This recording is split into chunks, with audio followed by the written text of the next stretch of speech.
¿Cómo ha sido el mundo desde tu experiencia? Porque entre más compartamos, mejor. Nos da posibilidades de entender nuestras semejanzas y comprender nuestras diferencias sin juzgar, desde cero.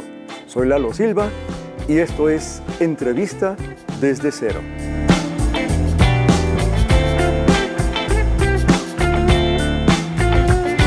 A veces las circunstancias se ponen difíciles y sentimos que el mundo se está acabando, que todo está cambiando, que mi zona de confort se ve afectada.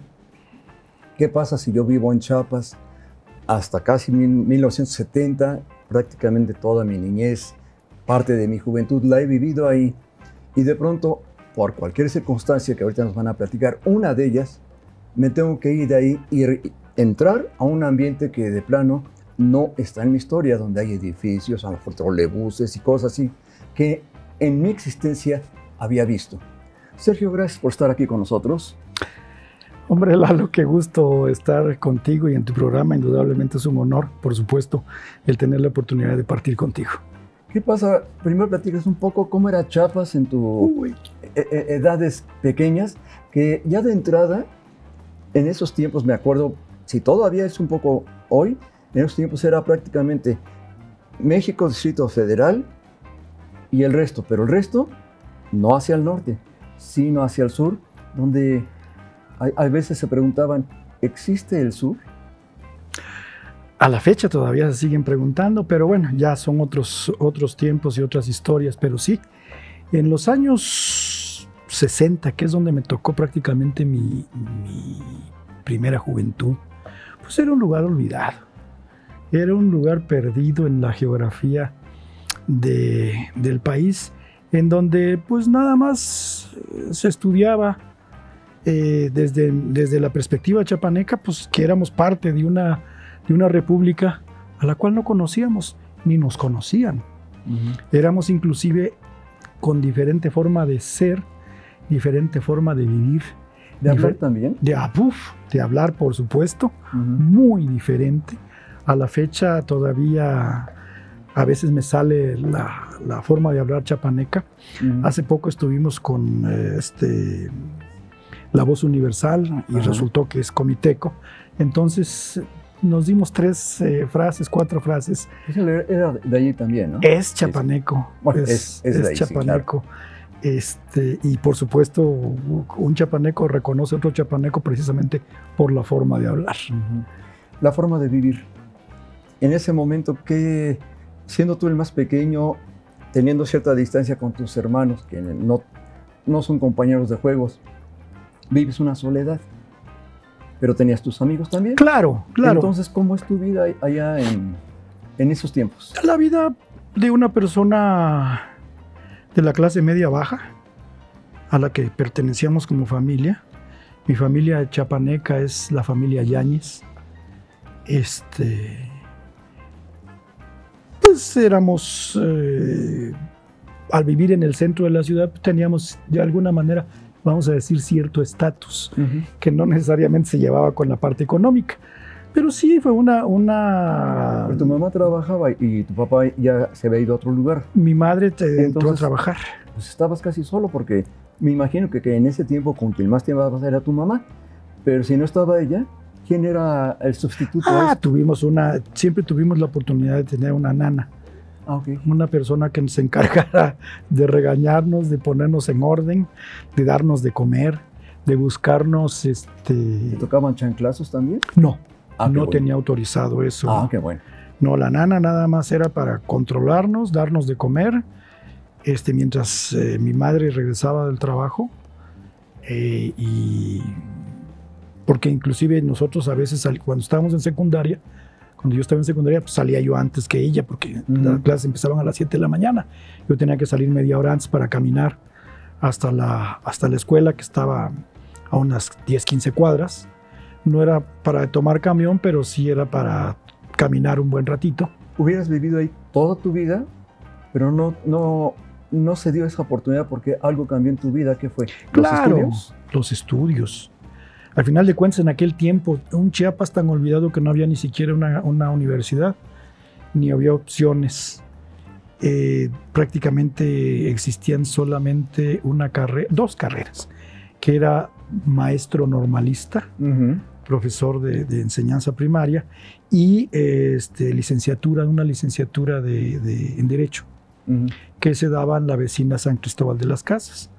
Pero yo no me veía como leguleyo y ni menos me veía como maestro. ¿Y solías viajar a San Cristóbal o no? Como paseos, sí.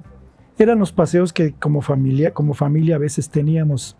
En temporadas de vacaciones íbamos a curiosear San Cristóbal, pero pues era, vamos a decir, un paseo de cierta distancia porque no existía la carretera que ahora tenemos, que es una autopista, que en 1 hora estás de Tuxtla a San Cristóbal. Antes se aventaba 1 o 3 horas porque tenías que ir en un camino tan sinuoso que atravesaba toda la montaña, las montañas del centro de Chiapas. ¿Cómo les llega la tecnología, especialmente del lado de la música, sea radio o televisión? ¿Cómo les llega a ustedes? No, yo recuerdo 2 radiodifusoras, fíjate, 2 radiodifusoras. Una que se encargaba de difundir todavía la música vernácula, la música en aquel tiempo llamada ranchera.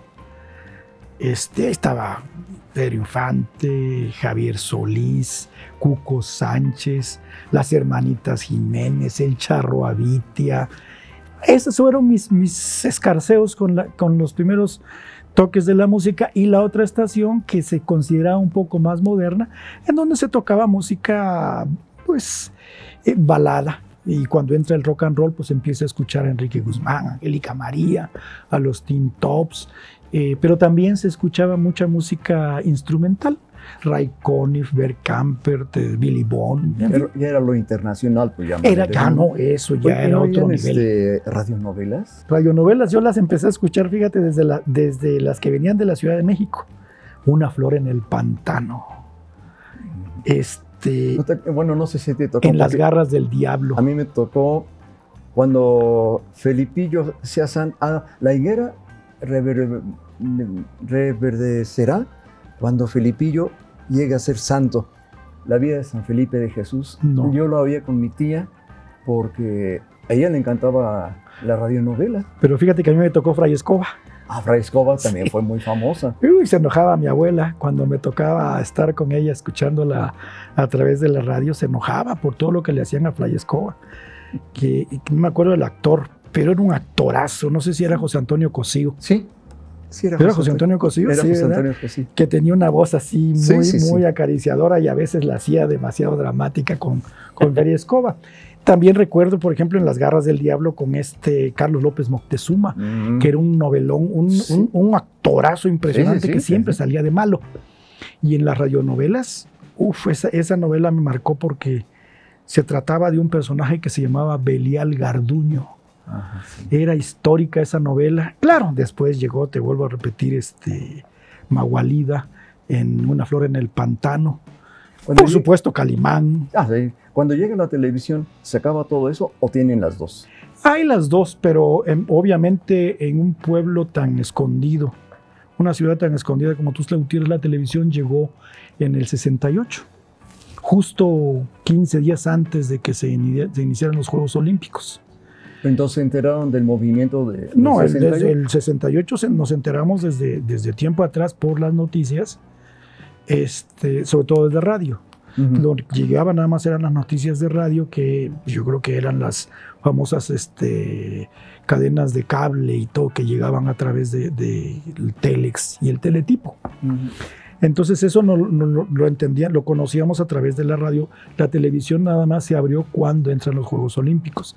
En ese momento, al entrar la televisión, pues... ¿Dónde había una televisión? No estaba todavía en cada casa. No, obviamente está en un solo lugar, ¿no? En la cuadra habían 2, 3 casas con televisión. Y cuando éramos amigos de los hijos de los dueños, pues ahí nos íbamos a parar ahí en la puerta. Cuando no, nos correteaban. No les gustaba que estuviéramos viendo la tele, pues sí, pues es que era un signo de estatus. ¿No había alguien que cobrara unos 20 centavos para que fíjate que entrar? No sé, en Tuxtla no se dio eso. Ajá. Se daba que en las compañías de ventas de las mueblerías y los comercios que vendían televisiones los ponían a la vista. Ajá. Entonces ahí gente se paraba a mirar la televisión, pues era una novedad. Una novedad impresionante. Blanco y negro. Blanco y negro, pero cuando la familia tenía lana, compraba esos cristales que venían así coloreados, que como que parecían en color, ¿no? Sí, era otro mundo, ¿no? Era otro mundo y otra forma de ver la tecnología grandísima. Sí. ¿Te tocó todavía vivir esa parte donde los chicos dan vueltas en los jardines para un lado y las chicas para el otro y tiran el pañuelo y eso? Sí, no era tirar el pañuelo, era voltearse a ver, sonreírse, y si la sonrisa era respondida, de inmediato uno daba vuelta a 180 grados para pegarse a la fila de chicas que iban y pegarse a la chica que con ella, que le daban a uno el chance, ¿no? Obviamente nos conocíamos porque todos éramos estudiantes. Pues sí. Ella sabía cómo me llamaba y yo sabía cómo se llamaba ella. ¿Pero preguntabas o ya no? ¿Ya sabías? Pues fíjate que ya sabíamos. O sea, obviamente alguien que te gusta, ya te interesa saber los pormenores de la persona. Entonces ya sabíamos el nombre. Entonces, si mirábamos la sonrisa como respuesta, entonces buscábamos la forma de acercarnos. Y habitualmente era una fila de chicas, todas agarradas del brazo, y que cuando entonces se apartaban y te dejaban entrar justamente al lado de la... ¿Fuiste noviero? No fui noviero, fíjate. Precisamente por mi carácter, que yo fui menor de 3 hermanos, con diferencia de 3 años con el que me sigue. Entonces yo fui solitario, entonces timidón de nacimiento. Entonces sí me costaba mucho trabajo. ¿Cómo es tu primer contacto con la Ciudad de México cuando tu ciudad ha sido, no sé durante cuántos años fueron parte de tu vida? Pero 20 años. Pues fíjate, casi 25 años, digamos un cuarto de siglo, y llegas y encuentras otro mundo. Totalmente diferente. ¿Qué pasa ahí contigo? La gran Ciudad de México me abre otras expectativas porque me doy cuenta de que más allá de Tuxtla también sale el sol, por supuesto. Y me sorprendió ver las mujeres, las muchachas, las mujeres de una belleza tan diferente a la belleza sureña. Empecé a ver rostros finos, más claros, cabellos rubios, formas diferentes de vestir. Zapatillas no, porque ya también se ocupaban allá. Pero ya era un entorno totalmente diferente, más mundano, más de otro mundo, más de viendo edificios.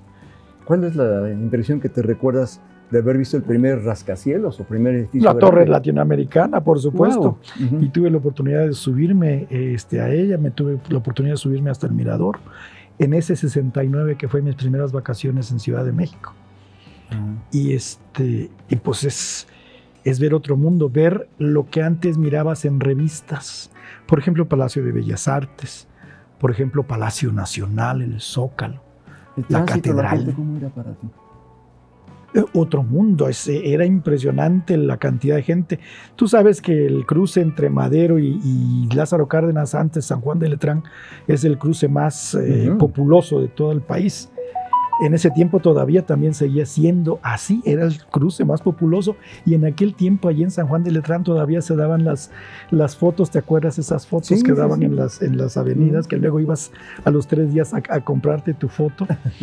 Sí, era impresionante para mí ver tanta gente. Por ahí estaba Mercado de Discos. ¿Llegaste a ir a Mercado de Discos? Por supuesto, ahí iba yo a comprar mis discos de los Beatles ya. ¿Cómo entraste con los Beatles? ¿Cómo los conociste? No, desde Chiapas. ¿Desde Chiapas? Desde Chiapas. Yo pienso que fue en el 65, más tardar en el 66. Más o menos. Sí, porque por muy alejado que estuviera, bueno, siempre estaba el ferrocarril que llegaba de Ciudad de México hacia la costa de Chiapas, y de ahí se movía toda la mercancía hacia el centro, hacia Tuxtla Gutiérrez, que es la capital. Entonces ahí empezamos a escuchar a los Beatles, empecé a escuchar la música de rock and roll y la música de rock, que es la que me tocó a mí y me prendió. Nunca olvidaré la vez que escuché, por ejemplo, a Wild Thing con The Trucks. Para mí fue un golpe, porque era la música con la que yo me sentí identificado. Más que con los Teen Tops, que los... No, porque yo los Teen Tops los conocí a través de mis hermanos. Ah, ok. A mí me tocó la música, el inicio de la música de rock, de la llamada Invasión Inglesa, que en ese tiempo no lo conocíamos como Invasión Inglesa. Sí, claro. Escuchábamos la música de los Beatles, empecé a escuchar, creo que la primera que escuché fue Debería Conocerla Mejor. Y empezamos a comprar los discos Extended Play o los sencillos, y también íbamos a las refresquerías, en las sinfonolas, ¿te acuerdas de esas sinfonolas? Oye, pero ¿cuándo te volviste tan rico que ya puedes comprar discos? Ah, bueno, ya cuando yo empecé a trabajar también allá en Chiapas, debido a las necesidades propias de la familia, pues teníamos que trabajar. Entonces, cuando yo tuve la oportunidad, no necesariamente la edad, creo que yo empecé a trabajar como a los 15 años, y empecé a tener mi lanita. Entonces a veces ahorraba yo los domingos, y me acuerdo que me costaba tanto trabajo justificar la compra de un disco. No se me olvida el funeral de Labrador con Bárbara y Dick. La compré en 45 RPM y no le podía decir a mi mamá, me daba cosa decirle que había malgastado el dinero en un disco. ¿Y no compraste Ámame con ellos mismos? No. Todavía no. Todavía no me daba. Cuando compré esa fue algo extraordinario. Le tuve que decirle a un amigo, ¿sabes qué? Dile que me lo regalas o que me lo prestas, porque mi mamá me va a decir que por qué estoy malgastando el dinero. Lo cierto es que de alguna manera ahí conocí a los Beatles. Ya cuando llego a México, pues ya llevaba yo un buen bagaje de información musical. Con todo eso, ¿por qué de pronto entras al ambiente de la radio, de la televisión, si tu historia no pareciera que está metido ahí? Fíjate que yo trabajé en la Torre Central de Telecomunicaciones. Ahí es donde empecé a tener contacto con las comunicaciones desde el punto de vista ingenieril. Tuve la oportunidad de trabajar en ese hermoso lugar que desafortunadamente ahora casi en ruinas, donde miraba yo la Torre de Telecomunicaciones. Donde estaba el piso 14 estaba la red federal de microondas, y en la azotea estaban las antenas parabólicas que comunicaban hacia Tulancingo o hacia el satélites alquilados hasta que llegó el Morelos. Ahí tenía yo esa inquietud. Los platotes. Los platotes que estaban allá, que eran fundamentalmente algo de satélite y mucho de microondas todavía. Ahí dije yo, pues voy a sacar mi licencia de locutor. De algo me ha de servir. Me dijeron que no era en la SCT, sino que era en la SEP, Educación Pública. Hice el trámite, tuve la oportunidad de sacarla y dije, ya, pertenezco a un grupo selecto. Ahorita mismo me van a ofrecer trabajo. Fui al sindicato y, para no hacértela tan larga, don Nezahualcóyotl de la Vega me dijo que para que yo pudiese acceder a un trabajo allá en Ciudad de México, necesitaba irme a provincia a aprender. Obviamente yo le contesté, ¿cómo quiere que yo aprenda si no me da trabajo? Pero pues pasó y dije, ya no se hizo. Eché en un cajón de mi escritorio el certificado, y ahí se olvidó, hasta que vine a Querétaro. ¿Por qué te viniste a Querétaro? El temblor, el terremoto del 85 no me golpeó en lo particular, ni a mí, ni a mis hermanos, ni a mis parientes que yo tenía, aunque sí. El Soldominio, si te acuerdas que estaba allá por el Cine Internacional, allá por Cuauhtémoc, fue lastimado. Ahí vivía una tía, ahí viví yo en uno de los edificios. Por fortuna no pasó nada. Mi hermano vivía en la Roma, mi otro hermano vivía en el sur, no les pasó nada. Pero sí, mi querida torre sí empezó a resentir los daños del terremoto. Dejamos de trabajar por lo menos de asistir por lo menos 2 semanas a la torre. Y me tardé, regresó la normalidad después del impacto del terremoto, y decidí venirme a Querétaro. Me tardé 3 años, yo me vine en el 88. En el 88. ¿Y seguías trabajando? Sí, fue una transferencia de plaza hacia Querétaro. Yo vine con trabajo aquí. ¿Y de ese tiempo hasta hoy hubo cambios de trabajos o sigues en lo mismo? No, sí hubo. Yo trabajé en el centro SCT, en telecomunicaciones. Después trabajé en Conasupo un rato, haciendo el programa de las tarjetas para las tortillas. Pues todavía no veo la relación, ¿por qué de pronto simultáneamente empecé a buscar, dije, bueno, pues estoy en provincia, pues voy a desempolvar mi licencia. Vine y toqué puertas aquí y me preguntaron, ¿y qué sabes tú de rock? Yo soy la séptima maravilla, no te imaginas, yo me las sé, pero de principio, de todas. Y le digo, ¿y sabes qué? Además tengo todos los discos de los Beatles. Alejandra de la Torre en ese tiempo me dijo, ¿sabes qué? Pues sí necesitamos a alguien que sepa algo de los Beatles y de rock en términos generales. Le digo, solo que nada más en inglés. Le digo, en español no soy tan ducho. Le digo, pero sí. Dice, entonces, vamos, hazte un programita de los Beatles. Y empecé a hacer uno aquí. ¿Pero así directamente lo empezaste a hacer o hiciste un demo o alguna cosa así? No, tuve la suerte de que empecé a trabajar como locutor. Y fue cuando ofrecí esa posibilidad y me dijeron, órale. Me dejaron hacer mis pininos en la locución. Ajá. Te repito, tenía yo la ventaja de tener la facilidad de palabra por la actividad profesional que yo había desarrollado en la Ciudad de México y específicamente en La Torre. Y en otros trabajos relacionados a la carrera que yo estudié, que fue comunicación gráfica. Entonces yo tuve la facilidad. ¿Y te dabas tiempo para un trabajo y además radio? Sí, porque la radio era en la tarde. Ah, ok.